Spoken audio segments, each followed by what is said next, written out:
شروع اللہ کا نام لے کر جو بڑا مہربان نہایت رحم والا ہے۔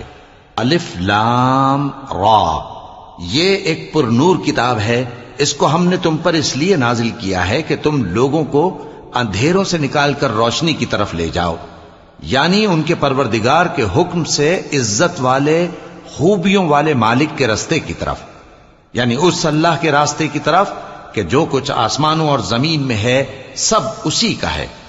اور ان کافروں کے لیے عذاب شدید کی وجہ سے تباہی اور بربادی مقدر ہے، جو آخرت کے مقابلے میں دنیاوی زندگی کو پسند کرتے اور لوگوں کو اللہ کے راستے سے روکتے اور اس میں کجی چاہتے ہیں۔ یہ لوگ بڑے دور کی گمراہی میں ہیں، اور ہم نے کوئی پیغمبر نہیں بھیجا مگر وہ اپنی قوم کی زبان بولتا تھا تاکہ انہیں احکام الہی کھول کھول کر بتا دے۔ پھر اللہ جسے چاہتا ہے گمراہ رہنے دیتا ہے اور جسے چاہتا ہے ہدایت دیتا ہے، اور وہ غالب ہے، حکمت والا ہے۔ اور ہم نے موسیٰ کو اپنی نشانیاں دے کر بھیجا کہ اپنی قوم کو تاریکیوں سے نکال کر روشنی میں لے جاؤ اور ان کو اللہ کے دن یاد دلاؤ، اور اس میں ان لوگوں کے لیے جو صابر و شاکر ہیں نشانیاں ہیں۔ اور جب موسیٰ نے اپنی قوم سے کہا کہ اللہ نے جو تم پر مہربانیاں کی ہیں ان کو یاد کرو، جبکہ اس نے تم کو فرعون کی قوم سے رہائی بخشی، وہ لوگ تمہیں برے برے عذاب دیتے تھے اور تمہارے بیٹوں کو مار ڈالتے تھے اور تمہاری لڑکیوں کو زندہ رہنے دیتے تھے، اور اس میں تمہارے پروردگار کی طرف سے بڑی آزمائش تھی۔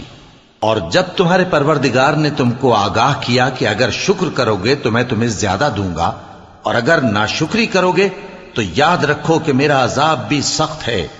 اور موسیٰ نے صاف صاف کہہ دیا کہ اگر تم اور جتنے اور لوگ زمین میں ہیں سب کے سب ناشکری کرو تو بھی اللہ بے نیاز ہے، قابل تعریف ہے۔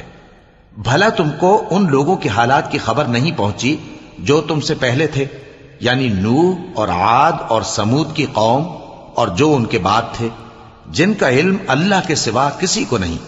جب ان کے پاس ان کے پیغمبر نشانیاں لے کر آئے تو انہوں نے اپنے ہاتھ ان کے منہوں پر رکھ دیے کہ خاموش رہو، اور کہنے لگے کہ ہم تو تمہاری رسالت کو تسلیم نہیں کرتے، اور جس چیز کی طرف تم ہمیں بلاتے ہو ہم کو اس میں بھاری شک ہے۔ ان کے پیغمبروں نے کہا کیا تم کو اللہ کے بارے میں شک ہے جو آسمانوں اور زمین کا پیدا کرنے والا ہے؟ وہ تمہیں اس لیے بلاتا ہے کہ تمہارے گناہ بخشے اور ایک مدت مقرر تک تم کو مہلت دے۔ وہ بولے کہ تم تو ہمارے ہی جیسے آدمی ہو، تمہارا یہ منشا ہے کہ جن چیزوں کو ہمارے بڑے پوجتے رہے ہیں ان کے پوجنے سے تم ہمیں روک دو، تو اچھا کوئی کھلی دلیل لاؤ، یعنی معجزہ دکھاؤ۔ پیغمبروں نے ان سے کہا کہ ہاں ہم تمہارے ہی جیسے آدمی ہیں، لیکن اللہ اپنے بندوں میں سے جس پر چاہتا ہے نبوت کا احسان کرتا ہے، اور ہمارے اختیار کی بات نہیں کہ ہم اللہ کے حکم کے بغیر تم کو تمہاری فرمائش کے مطابق معجزہ دکھائیں۔ اور اللہ ہی پر مومنوں کو تو بھروسہ رکھنا چاہیے، اور ہم کیوں اللہ پر بھروسہ نہ رکھیں حالانکہ اس نے ہم کو ہمارے دین کے سیدھے رستے بتائے ہیں، اور جو تکلیفیں تم ہم کو دیتے ہو اس پر ہم صبر کریں گے، اور اہل توکل کو تو اللہ ہی پر بھروسہ رکھنا چاہیے۔ اور جو کافر تھے انہوں نے اپنے پیغمبروں سے کہا کہ یا تو ہم تم کو اپنے ملک سے باہر نکال دیں گے یا تم ہمارے مذہب میں واپس آ جاؤ۔ پس ان کے پروردگار نے ان کی طرف وحی بھیجی کہ ہم ظالموں کو ہلاک کر دیں گے اور ان کے بعد تم کو اس زمین میں آباد کر دیں گے۔ یہ اس شخص کے لیے ہے جو قیامت کے روز میرے سامنے کھڑے ہونے سے ڈرے اور میرے عذاب سے خوف کرے۔ اور پیغمبروں نے اللہ سے فتح چاہی اور ہر سرکش ضدی نامراد رہ گیا۔ اس کے پیچھے دوزخ ہے اور اسے پیپ والا پانی پلایا جائے گا، وہ اس کو گھونٹ گھونٹ کر کے پیے گا اور گلے سے نہیں اتار سکے گا، اور ہر طرف سے اسے موت آ رہی ہوگی مگر وہ مرنے میں نہیں آئے گا، اور اس کے بعد سخت عذاب ہوگا۔ جن لوگوں نے اپنے پروردگار سے کفر کیا ان کے اعمال کی مثال راکھ کی سی ہے کہ آندھی کے دن اس پر زور کی ہوا چلے جو اسے اڑا لے جائے۔ اسی طرح جو کام وہ کرتے رہے ان پر ان کو کچھ قابو نہ ہوگا۔ یہی تو پرلے سرے کی گمراہی ہے۔ کیا تم نے نہیں دیکھا کہ اللہ نے آسمانوں اور زمین کو تدبیر سے پیدا کیا ہے؟ اگر وہ چاہے تو تم کو نابود کر دے اور تمہاری جگہ نئی مخلوق پیدا کر دے، اور یہ اللہ کو کچھ بھی مشکل نہیں۔ اور قیامت کے دن سب لوگ اللہ کے سامنے کھڑے ہوں گے تو غریب پیروکار بڑے بن بیٹھنے والوں سے کہیں گے کہ ہم تو تمہارے پیرو تھے، کیا تم اللہ کا کچھ عذاب ہم پر سے دفع کر سکتے ہو؟ وہ کہیں گے کہ اگر اللہ ہم کو ہدایت کرتا تو ہم تم کو ہدایت کرتے۔ اب ہم گھبراہٹ ظاہر کریں یا صبر کریں ہمارے حق میں برابر ہے، کوئی جگہ رہائی کی ہمارے لیے نہیں ہے۔ اور جب حساب کتاب کا کام فیصل ہو چکے گا تو شیطان کہے گا جو وعدہ اللہ نے تم سے کیا تھا وہ تو سچا تھا، اور جو وعدہ میں نے تم سے کیا تھا وہ جھوٹا تھا، اور میرا تم پر کسی طرح کا زور نہیں تھا۔ ہاں، میں نے تم کو گمراہی اور باطل کی طرف بلایا تو تم نے جلدی سے اور بے دلیل میرا کہنا مان لیا، تو آج مجھے ملامت نہ کرو، اپنے آپ ہی کو ملامت کرو۔ نہ میں تمہاری فریاد رسی کر سکتا ہوں اور نہ تم میری فریاد رسی کر سکتے ہو۔ میں اس بات سے انکار کرتا ہوں کہ تم پہلے مجھے شریک بناتے تھے۔ بے شک جو ظالم ہیں ان کے لیے درد دینے والا عذاب ہے۔ اور جو ایمان لائے اور عمل نیک کرتے رہے وہ بہشتوں میں داخل کیے جائیں گے جن کے نیچے نہریں بہہ رہی ہیں۔ اپنے پروردگار کے حکم سے وہ ہمیشہ ان میں رہیں گے، وہاں وہ ہر ملاقات پر ایک دوسرے کو سلام کہیں گے۔ کیا تم نے نہیں دیکھا کہ اللہ نے کلمہ طیبہ کی کیسی مثال بیان فرمائی ہے؟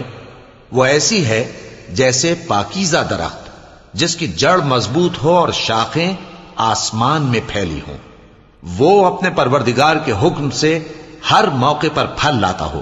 اور اللہ لوگوں کے لیے مثالیں بیان فرماتا ہے تاکہ وہ نصیحت حاصل کریں۔ اور ناپاک بات یعنی غلط عقیدے کی مثال ناپاک درخت کی سی ہے کہ وہ زمین کے اوپر ہی سے اکھیڑ کر پھینک دیا جائے، اس کو ذرا بھی قرار و ثبات نہیں۔ اللہ مومنوں کے دلوں کو صحیح اور پکی بات سے دنیا کی زندگی میں بھی مضبوط رکھتا ہے اور آخرت میں بھی رکھے گا۔ اور اللہ بے انصافوں کو گمراہ کر دیتا ہے، اور اللہ جو چاہتا ہے کرتا ہے۔ کیا تم نے ان لوگوں کو نہیں دیکھا جنہوں نے اللہ کے احسان کو ناشکری سے بدل دیا اور اپنی قوم کو تباہی کے گھر میں لا اتارا، یعنی دوزخ میں، کہ سب ناشکرے اس میں داخل ہوں گے اور وہ برا ٹھکانہ ہے۔ اور ان لوگوں نے اللہ کے شریک مقرر کیے کہ لوگوں کو اس کے رستے سے گمراہ کریں۔ کہہ دو کہ چند روز فائدے اٹھا لو، آخر کار تم کو دوزخ کی طرف لوٹ کر جانا ہے۔ اے پیغمبر، میرے مومن بندوں سے کہہ دو کہ نماز پڑھا کریں، اور اس دن کے آنے سے پیشتر جس میں نہ اعمال کا سودا ہوگا اور نہ دوستی کام آئے گی، ہمارے دیے ہوئے مال میں سے پوشیدہ اور علانیہ خرچ کرتے رہیں۔ اللہ ہی تو ہے جس نے آسمانوں اور زمین کو پیدا کیا اور آسمان سے مے برسایا، پھر اس سے تمہارے کھانے کے لیے پھل پیدا کیے اور کشتیوں اور جہازوں کو تمہارے زیر فرمان کیا تاکہ وہ سمندر میں اس کے حکم سے چلیں، اور نہروں کو بھی تمہارے زیر فرمان کیا، اور سورج اور چاند کو تمہارے لیے کام میں لگا دیا کہ دونوں دن رات ایک ڈگر پر چل رہے ہیں، اور رات اور دن کو بھی تمہاری خاطر کام میں لگا دیا، اور جو کچھ تم نے مانگا سب میں سے تم کو عنایت کیا۔ اور اگر اللہ کے احسان گننے لگو تو شمار نہ کر سکو، مگر لوگ نعمتوں کا شکر نہیں کرتے۔ کچھ شک نہیں کہ انسان بڑا بے انصاف ہے، ناشکرا ہے۔ اور جب ابراہیم نے دعا کی کہ اے میرے پروردگار، اس شہر کو لوگوں کے لیے امن کی جگہ بنا دے، اور مجھے اور میری اولاد کو اس بات سے کہ بتوں کی پرستش کرنے لگیں بچائے رکھیو۔ اے پروردگار، انہوں نے بہت سے لوگوں کو گمراہ کیا ہے، سو جس شخص نے میرا کہا مانا وہ میرا ہے، اور جس نے میری نافرمانی کی تو تو بخشنے والا ہے، مہربان ہے۔ اے پروردگار، میں نے اپنی اولاد ایک وادی میں جہاں کھیتی نہیں، تیرے عزت و ادب والے گھر کے پاس لا بسائی ہے۔ اے پروردگار، تاکہ یہ نماز پڑھیں، سو تو لوگوں کے دلوں کو ایسا کر دے کہ ان کی طرف جھکے رہیں، اور ان کو میووں سے روزی دیتے رہنا تاکہ تیرا شکر کریں۔ اے پروردگار، جو بات ہم چھپاتے اور جو ظاہر کرتے ہیں تو سب جانتا ہے، اور اللہ سے کوئی چیز مخفی نہیں، نہ زمین میں نہ آسمان میں۔ اللہ کا شکر ہے جس نے مجھ کو بڑی عمر میں اسماعیل اور اسحاق بخشے، بے شک میرا پروردگار دعا سننے والا ہے۔ اے پروردگار، مجھ کو ایسی توفیق عنایت کر کہ نماز پڑھتا رہوں، اور میری اولاد کو بھی یہ توفیق بخش۔ اے پروردگار میری دعا قبول فرما، اے پروردگار حساب کتاب کے دن میری اور میرے ماں باپ کی اور مومنوں کی مغفرت کیجو۔ اور مومنوں یہ نہ سمجھنا کہ یہ ظالم جو کام کر رہے ہیں اللہ ان سے بے خبر ہے، وہ ان کو اس دن تک مہلت دے رہا ہے جبکہ دہشت کے سبب آنکھیں پھٹی کی پھٹی رہ جائیں گی اور لوگ سر اٹھائے ہوئے میدان قیامت کی طرف دوڑ رہے ہوں گے، ان کی نگاہیں خود اپنی طرف لوٹ نہ سکیں گی اور ان کے دل مارے خوف کے ہوا ہو رہے ہوں گے۔ اور لوگوں کو اس دن سے آگاہ کر دو جب ان پر عذاب آ جائے گا، تب ظالم لوگ کہیں گے کہ اے ہمارے پروردگار ہمیں تھوڑی سی مہلت عطا کر تاکہ ہم تیری دعوت توحید قبول کریں اور تیرے پیغمبروں کے پیچھے چلیں۔ تو جواب ملے گا کیا تم پہلے قسمیں نہیں کھایا کرتے تھے کہ تم کو اس حال سے جس میں تم ہو زوال نہیں ہوگا؟ اور جو لوگ اپنے آپ پر ظلم کرتے تھے تم ان کے مکانوں میں رہتے تھے اور تم پر ظاہر ہو چکا تھا کہ ہم نے ان لوگوں کے ساتھ کس طرح کا معاملہ کیا تھا، اور تمہارے سمجھانے کے لیے مثالیں بیان کر دی تھیں۔ اور انہوں نے بڑی بڑی تدبیریں کی اور ان کی سب تدبیریں اللہ کے ہاں لکھی ہوئی ہیں، گو وہ تدبیریں ایسی غضب کی تھیں کہ ان سے پہاڑ بھی ٹل جائیں۔ تو ایسا خیال نہ کرنا کہ اللہ نے جو اپنے پیغمبروں سے وعدہ کیا ہے وہ اس کے خلاف کرے گا، بے شک اللہ زبردست ہے، بدلہ لینے والا ہے۔ جس دن یہ زمین دوسری ہی زمین بنا دی جائے گی اور آسمان بھی بدل دیے جائیں گے اور سب لوگ اللہ کے سامنے نکل کھڑے ہوں گے جو یکتا ہے، بڑا زبردست ہے۔ اور اس دن تم گناہگاروں کو دیکھو گے کہ زنجیروں میں جکڑے ہوئے ہیں، ان کے کرتے تارکول کے ہوں گے اور ان کے چہروں کو آگ لپٹ رہی ہوگی، یہ اس لیے کہ اللہ ہر شخص کو اس کے اعمال کا بدلہ دے۔ بے شک اللہ جلد حساب لینے والا ہے۔